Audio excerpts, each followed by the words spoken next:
Quais são os cenários e as tendências e por que a gente tem que se tornar, de alguma forma, um especialista em compliance digital, não só na esfera trabalhista, mas no contexto geral, mas agora focando no compliance digital trabalhista?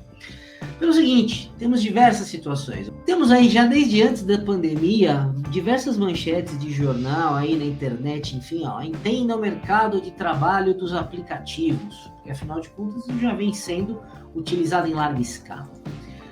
Com relação aos trabalhadores de aplicativos, estamos vivendo um limbo jurídico, verdade, porque a tecnologia veio, ajudou bastante, mas também precarizou em alguns aspectos, até porque a lei também sempre corre atrás, né? Depois já temos aí, cada vez mais crescendo, o Brasil já tem mais de 5 milhões trabalhando por aplicativos. Tudo isso é manchete antes da pandemia, porque quando ela chegou, e aliás, um pouquinho antes, né?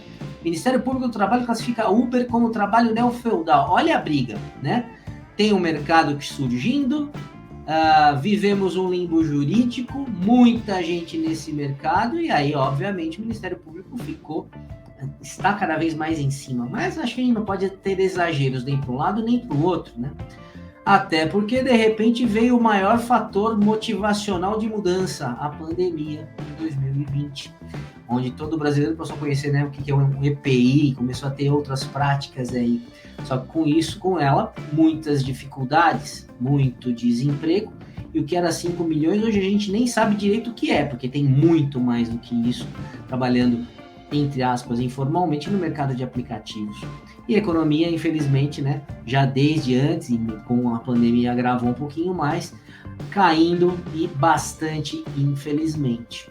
Porém, veja como a gente veio se mexendo desde antes da pandemia, veio a pandemia como um agente de mudança, vamos olhar para ela nesse sentido, e num sentido positivo, porque ela veio com uma enxurrada de mudanças para que a gente se mexesse, saísse muitas vezes da zona de conforto e procurasse andar pelas próprias pernas, né? Procurasse uma forma de trabalhar diferente. Muito bem, aí mais cenários acontecem, mais coisas acontecem. Primeiro lá em 2009, voltando um pouquinho, saiu uma tal de GFIP, vocês lembram dela? Gostavam dela, né? Gostam bastante dela ainda, né? Essa menina linda. E trazia pra gente o quê? Ainda um cenário de NRs antigas, governo analógico, mas ela representou o início da integração governamental. A partir daqui, um pouquinho antes, começou já a se desenhar a super receita, né? Receita Federal, INSS, Caixa Econômica Federal trabalhando cada vez mais integrado. Mas eu lembro que foi um tremendo de um Deus nos acuda, né? Porque tinha que informar coisas à Previdência, informar a Caixa Econômica, fazer o recolhimento do FGTS, informar a Previdência para depois bater com a GPS, GRPS, coisas antigas, né? Ouvi dizer, tá? Não sou muito desse tempo. Só que aí todo mundo detestava. Até que chegou esse cara aqui em 2019, né? Nosso ex-social. Deixa eu ampliar para vocês assustarem um pouquinho mais com ela. Porque a nossa menina linda se tornou esse negócio horrível aqui. Mas será que é tão horrível assim? Porque na prática, o que começou a acontecer aí em 2019 para valer? Início da modernização das normas regulamentadoras, para a gente falar em saúde e segurança do trabalho, que ninguém se preocupava. O governo digital, cada vez mais integrado e com mais serviços, e a fiscalização integrada e eletrônica. Muito bem, esse movimento já vinha acontecendo e, de novo, olha ela aí, a pandemia chegou e chacoalhou, porque evidenciou os problemas estruturais de gestão de saúde pública, todo mundo já sabia, mas evidenciou.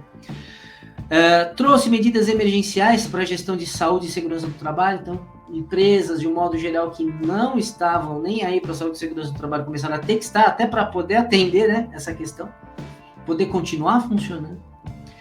Foram editadas medidas emergenciais de gestão trabalhista, então muita coisa aconteceu a toque de caixa, muita coisa foi implementada a toque de caixa, umas boas, outras ruins, mas que bem ou mal aconteceram.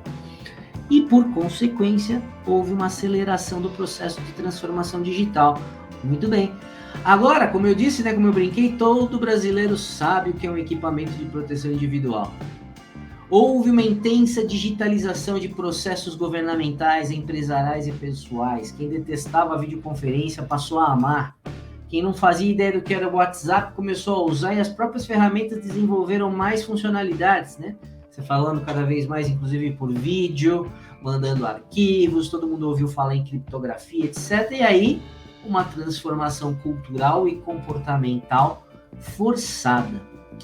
E aí eu pergunto para vocês, esse cenário para nós, a gente tem que considerar como uma ameaça ou como uma oportunidade? Ou como várias ameaças ou como várias oportunidades? Vocês devem ver que eu vou falar bastante em saúde e segurança, porque, a nosso ver, não só a parte trabalhista, mas essa área dentro do aspecto do RH, né, da gestão de pessoas, teve uma revolução e está tendo uma revolução muito grande.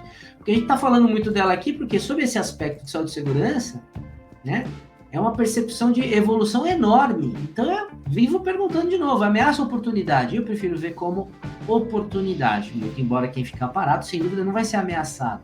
Vai se lascar mesmo, não vai ter por onde correr.